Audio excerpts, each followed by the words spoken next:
Hello everyone, welcome to online academy. तो इस video के माध्यम से हम एचपी टाइट के कुछ और इम्पॉर्टेंट एमसीक्यूज डिस्कस करने वाले हैं।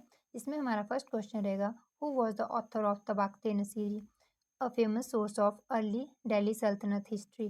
तो जो है इसका राइट आंसर क्या रहने वाला है? Option B, Minhaj Siraj. अभी क्वेश्चन क्यों रखा है भाई? तो अभी अगर आपको पता है जून 2025 में क्वेश्चन बना था कि फिर जो शब्द हिंदुस्तान और पहली बार किसके द्वारा प्रयोग करा गया था, तो उसमें राइट आंसर क्या था? मिनहाज उस सिराज था ना राइट आंसर।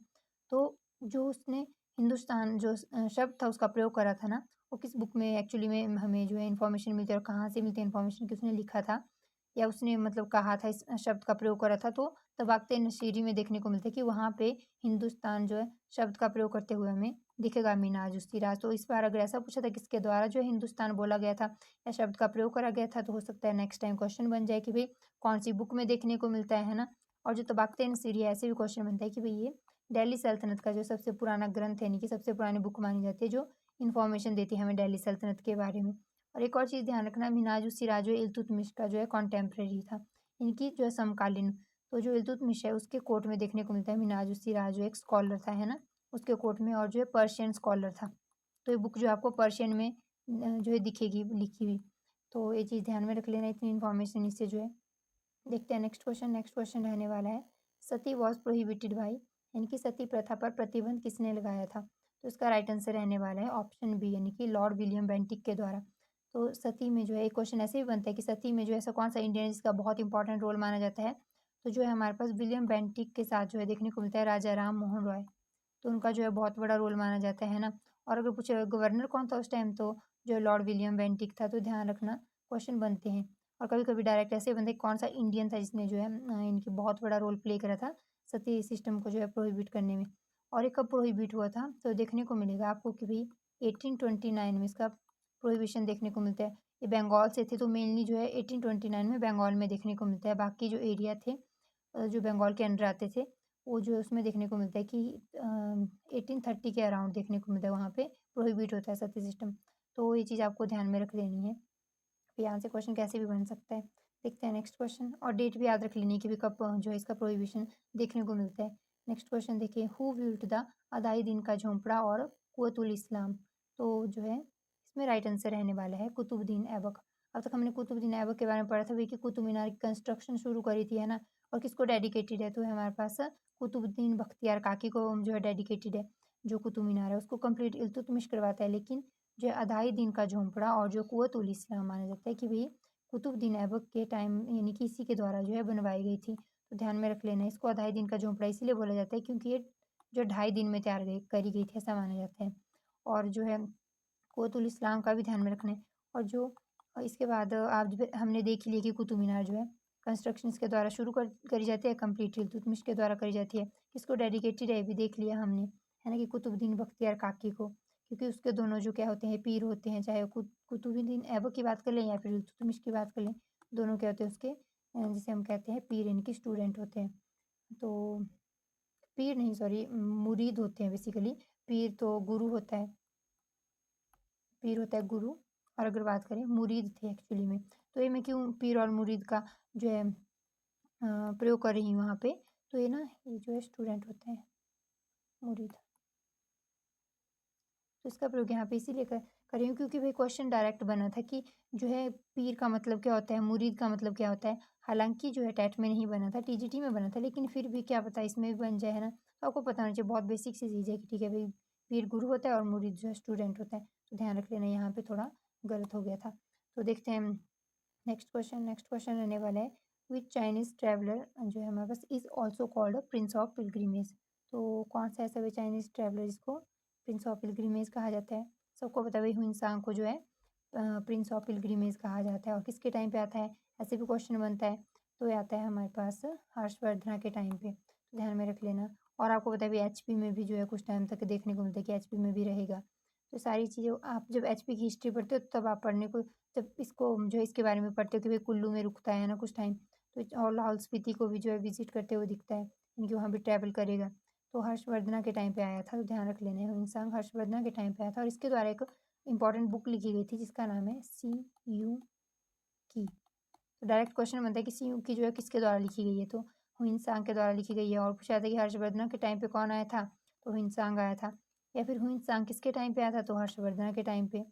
एंड ये तो ध्यान में रखना है कि भी प्रिंस ऑफ पिलग्रिमेज इसी को कहा जाता है। देखते हैं नेक्स्ट क्वेश्चन। नेक्स्ट क्वेश्चन रहने वाला है, who established the first Muslim rule in north India. ध्यान रख लेना है कि मुस्लिम रूल अगर बात करें पहली बार इंडिया में किसके द्वारा इस्टेब्लिश करा गया था, तो मोहम्मद जो है गौरी के द्वारा इस्टेब्लिश करा गया था। आप बोलोगे कि भाई इससे पहले तो गजनवी ने अटैक करा था। हाँ, गजनी ने अटैक करा था अराउंड 100 में, जो इसका फर्स्ट अटैक या कहें 1001 के अराउंड जो फर्स्ट अटैक देखने को मिलता है ना। और जो 17 अटैक्स करता है अराउंड जो है 1525 या 6 तक है ना। तो ये तो बात अलग है कि भाई इसके द्वारा अटैक करा था, लेकिन ये जो अटैक करेगा इंडिया पे 17 टाइम्स, तो इसके अटैक करने की एक वजह थी कि भाई ये लूट-पाट के मकसद से आया था। इसको यहाँ पे अपना रूल इस्टेब्लिश नहीं करना था। और वहीं पे बात करें मोहम्मद गौरी की, तो ये जो है अपना रूल इस्टेब्लिश करता है यहाँ पे। जैसे कि हमने देखा था 1191 में फर्स्ट बैटल ऑफ तराइन, फिर 1192 में सेकंड बैटल ऑफ तराइन जिसमें जीत जाएगा है ना। इसमें जो है पृथ्वीराज तृतीय या कहें पृथ्वीराज चौहान जीतेगा, इसमें जो है हार जाएगा है ना पृथ्वीराज चौहान। और लास्ट जो है राजपूत का जो पावरफुल रूलर माना जाता है, तो उसकी डेथ के बाद क्या देखने को मिलता है कि अब जो है नॉर्थ इंडिया पे इसका कंट्रोल हो जाता है। जैसे अजमेर और दिल्ली वाले एरिया पे कर रहे होते हैं चहमान कंट्रोल, जिनको चौहान कहते हैं। तो फिर उसके बाद जो है 1192 होगा यहाँ पे। उसका 1194 में जो है हमारे पास गढ़वाल के रूलर से जो है क्या होगा, युद्ध होगा है ना। उसमें गढ़वाल के रूलर को हरा देगा, तो अब कन्नौज तक जो एक्सपेंशन देखने को मिलेगा। लेकिन 1205 के अराउंड जो है गौरी की मृत्यु हो जाती है। तो फिर कुतुबुद्दीन ऐबक जो है ना, तो वो क्या करता है, वो इस्टेब्लिशमेंट करेगा स्लेव डायनेस्टी की है ना। तो ऐसा देखने को मिलता है कि ये कब हुआ ये सब, क्योंकि यहाँ पे पहले अपना कंट्रोल किसने इस्टेब्लिश करा, मोहम्मद गौरी ने इस्टेब्लिश करा 1192 के अराउंड, जब जो है पृथ्वीराज चौहान को हराता है। और 94 तक जो हमें देखने को मिलता है कनौज तक अपना एक्सपेंशन कर देता है।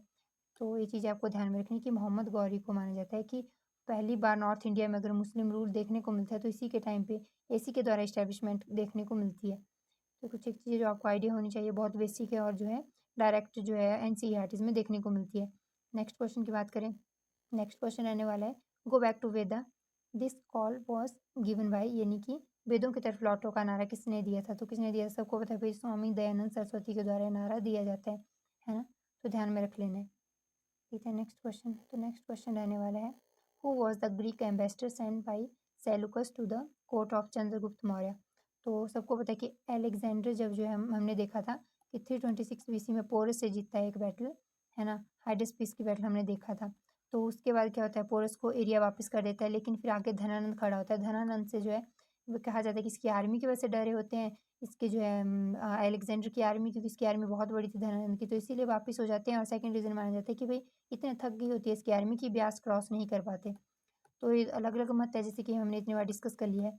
तो फिर क्या होता है, अलेक्जेंडर वापिस चला जाएगा है ना। और इसकी मृत्यु बेबीलोन में देखने को मिलती है। लेकिन जो इसका एरिया था उसमें ना अब जो है ग्रीक से लेके यानी कि मैसिडोनिया से लेके नॉर्थ वेस्ट फ्रंटियर तक कौन अब देखने को मिलता है, जो झेलम रिवर तक रूल करेगा। तो जिसके जो है कमांडर होते हैं वो रूल करते दिखेंगे। लेकिन जो है इसका एक कमांडर जो इसके साथ आया होता है जिसका नाम क्या होता है, सेलुकस निकेटर होता है। तो जो इसका आर्मी चीफ था उसके द्वारा जो है कंट्रोल करा जाएगा हिंदकुश के से लेके जो है नॉर्थ वेस्ट फ्रंटियर तक, इंडिया के झेलम तक मान लो, वहाँ तक कंट्रोल करते हुए दिखेगा है ना ये। तो इसके अंडर जो है अगर बात करें सेलुकस निकेटर, तो ये रूल करेगा यहाँ पर। तो वहीं देखने को मिलता है फिर इस सेलुकस निकेटर का 305 बीसीई में और जो है चंद्रगुप्त मौर्य के बीच में कॉन्फ्लिक्ट देखने को मिलता है। तो उसके बाद जो एक ट्रीटी होती है इन लोगों के बीच में, उसके तहत जो है जो ये अगर देखिए चंद्रगुप्त मौर्य इसको 500 एलिफेंट्स देगा देगा। और अगर बात करें वहीं पे सेलुकस निकेटर की, तो ये 4 जो है प्रोविंसेस जो डाउरी के तौर पे किसको देगा, चंद्रगुप्त मौर्य को, क्योंकि अपनी बेटी हेलेना की शादी जो है सेलुकस निकेटर चंद्रगुप्त मौर्य से करवा देता है। तो ये जो है आपको ध्यान होना चाहिए कि भाई कितनी प्रोविंसेस दी थी। तो इसमें जो है हमारे पास 4 प्रोविंसेस देता है। और उसके बाद देखने को मिलेगा कि ये क्यों डिस्कस कर रहा है इतनी सारी चीज़ें। और साथ में जो है एक एम्बेसडर को भेजेगा अपने, जिसका नाम क्या था, मेगास्थनीज था। मेगास्थनीज को जो है सेलुकस निकेटर किसके कोर्ट में भेजेगा, चंद्रगुप्त मौर्य के। और फिर देखने को मिलता है कि मेगास्थनीज जब इंडिया में जितना भी टाइम स्पेंड करेगा तो एक बहुत इंपॉर्टेंट बुक लिखेगा जिसका नाम क्या होगा, इंडिका। तो ध्यान रख लेना। तो क्वेश्चन बनता है कि सेलुकस निकेटर किसका आर्मी चीफ था, तो अलेक्जेंडर का। और सेलुकस निकेटर जो है हमारे पास कॉन्फ्लिक्ट देखने को मिलता है चंद्रगुप्त मौर्य से। फिर बाद में जो भी सब कुछ जो है सेटल हो जाता है, तो उसके बाद देखने को मिलता है कि भाई जो एक एम्बेसडर भेजेगा चंद्रगुप्त मौर्य के कोर्ट में, जिसका नाम क्या था, मेगास्थनीज। इसको एक सेकंड क्लियर कर लेते हैं। तो मेगास्थनीज देखने को मिलता है। और फिर वो इंडिया में जितने टाइम भी रहेगा जो है चंद्रगुप्त मौर्य के कोर्ट में, तो एक इंडिका नामक बुक लिखेगा। तो डायरेक्ट क्वेश्चन बनता है इंडिका किसके द्वारा लिखी गई, तो पता होना चाहिए मेगास्थनीज के द्वारा। और इसी बुक में जो है मेगास्थनीज 7 कास्ट्स, जो 7 कास्ट देखने को मिलती है भाई, उनका वर्णन करने मतलब करता है। तो ऐसा देखने को मिलता है कि भाई ये ना कन्फ्यूज़ कर गया था, कास्ट नहीं थी बेसिकली, ऑक्यूपेशन के बेसिस पे जो है अलग-अलग जो डिवीज़न देखने को मिलते थे उस टाइम हमारी सोसाइटी में, लेकिन इसको लगा कि भई कास्ट सिस्टम है यहाँ पे, तो इसीलिए इसने 7 कास्ट का जो है वर्णन कर लिया कि भई, तो ये पूछा जाता है कि भई जो मॉडर्न एम्पायर के टाइम पे कास्ट सिस्टम का वर्णन कौन करते हुए दिखता है, तो मेगास्थनीज़। अब भई ठीक है, इसको गलत लगा, लेकिन इसने जो लिखा हुआ है उसी के अकॉर्डिंग क्वेश्चन बनता है। तो ये चीज़ें आपको ध्यान में रख लेनी है। देखते हैं नेक्स्ट क्वेश्चन। नेक्स्ट क्वेश्चन रहने वाला है, और इसने जो पुस्तक लिखी थी उसका नाम ध्यान में रखना, Indica. The original name of Swami Dayanand Saraswati. अभी देखा हमने गो बैक टू वेदा, इसी ने कहा था ना, और जो है इनकी वेदों की तरफ लौटो वाला नारा इसी के द्वारा दिया गया था। इसमें जो है राइट आंसर क्या रहने वाला है, इसका रियल नेम जो था मूल शंकर था, है ना, स्वामी दयानंद सरस्वती कहा जाता है। और आज भी आपको डीएवी दिखते हैं ना, तो इसी के द्वारा इस्टेब्लिश करे गए थे। दयानंद एंग्लो वैदिक स्कूल कहा जाता है। तो जो डीएवी आपको देखने को मिलेंगे, तो जो है इसी के टाइम यानी किसी ने शुरुआत करी थी उनको इस्टेब्लिश करने की, तो ध्यान रख लेना। देखते हैं नेक्स्ट क्वेश्चन। नेक्स्ट क्वेश्चन रहने वाला है, who was the real founder of Delhi सल्तनत। तो सबको पता है भी दिल्ली सल्तनत की इस्टेब्लिशमेंट किसने करी थी, कुतुबुद्दीन ऐबक ने। ये तो वहाँ तक ठीक है कि भाई दिल्ली सल्तनत की इस्टेब्लिशमेंट एक करता हुआ दिखता है। और बात करें स्लेव डायनेस्टी का फाउंडर भी इसी को माना जाता है, लेकिन जो रियल फाउंडर है वो इसे नहीं माना जाता, क्योंकि 1206 में बैठता है, 10 तक रूल करेगा। और देखने को मिलता है 10 में जो है इसकी डेथ हो जाती है, जब वो पोलो खेलते खेलते जो है घोड़े से गिर जाता है। बेसिकली उस टाइम उसको चौगान कहा जाता था, जो आज पोलो के नाम से जानते हैं ना हम, तो वैसे ही एक जो है उस टाइम उसको चौगान के नाम से जानते हैं। ऐसा माना जाता है कि आज का पोलो ही उस टाइम का चौगान था। तो जो है घोड़े से गिर जाता है उस खेलते टाइम, और फिर क्या होता है इसकी मृत्यु हो जाती है। तो इसकी इसको ना इतना टाइम नहीं मिला था, इसने एक्सपेंशन तो कनौज तक जो है गौरी केंद्र कर देता है एक्सपेंशन, लेकिन वहाँ पे कोई एडमिनिस्ट्रेटिव सिस्टम इस्टेब्लिश नहीं कर पाता, कोई जो है प्रॉपर जो है वहाँ पे कंट्रोल इस्टेब्लिश नहीं कर पाता, यानी कि कोई ऐसा एडमिनिस्ट्रेटिव सिस्टम या कुछ भी जिसे यानी कि प्रॉपर जो है कोई एम्पायर रन करता है, कोई भी ऐसा system proper strong system establish नहीं कर पाया था। तो इसीलिए देखने को मिलता है कि वो कौन इस्टेब्लिश करेगा, जो एडमिनिस्ट्रेटिव सिस्टम दिखेगा इस्टेब्लिश करते हुए, तो वो दिखता है इल्तुतमिश, जो इसका दामाद था और इसका स्लेव भी माना जाता है। तो इल्तुतमिश जो है इस्टेब्लिश करता है जो है प्रॉपर जो है वहाँ पे एडमिनिस्ट्रेटिव सिस्टम, वहाँ पे इक्ता सिस्टम लाता है। और उसके जो बेसिकली हेड होते हैं इक्ता के, बेसिकली कुछ नहीं मानो कि इल्तुत के अंडर जो एम्पायर था वो इंडिया है, और जो उसकी छोटी छोटी स्टेट्स है वो क्या हो गया, वो जो है इक्ता हो गया।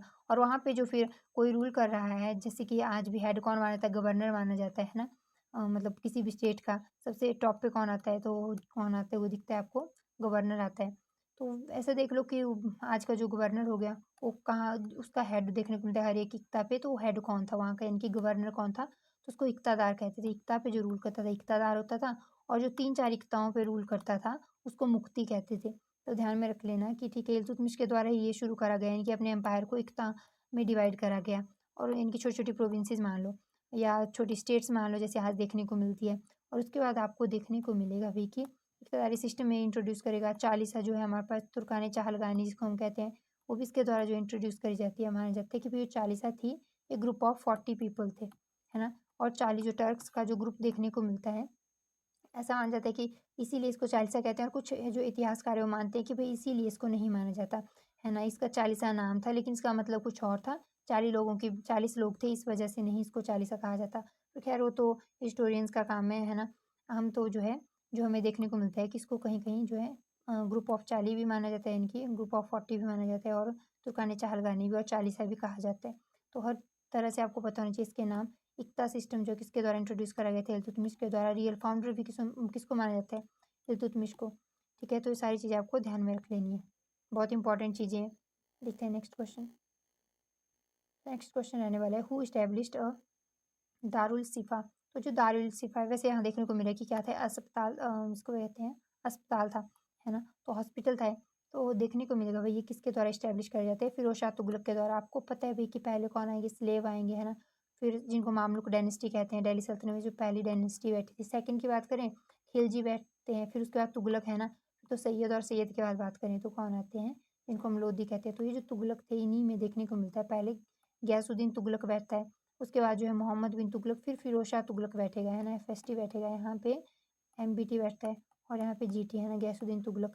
फिर बात करें तो यही जो फिरोज शाह तुगलक है, इसको किस चीज़ के लिए जाना जाता है, इसको जो है इसके वेलफेयर के काम के लिए जाना जाता है और इसी वजह से हमने देखा था कि इसको जो है अकबर से कंपेयर करा जाता है और इसको दिल्ली का जो है हमारे पास क्या कहा जाता है अकबर कहा जाता है यानी कि जो दिल्ली सल्तनत में रूल करता है उनमें से उसे क्या माना जाता है दिल्ली सल्तनत का अकबर माना जाता है।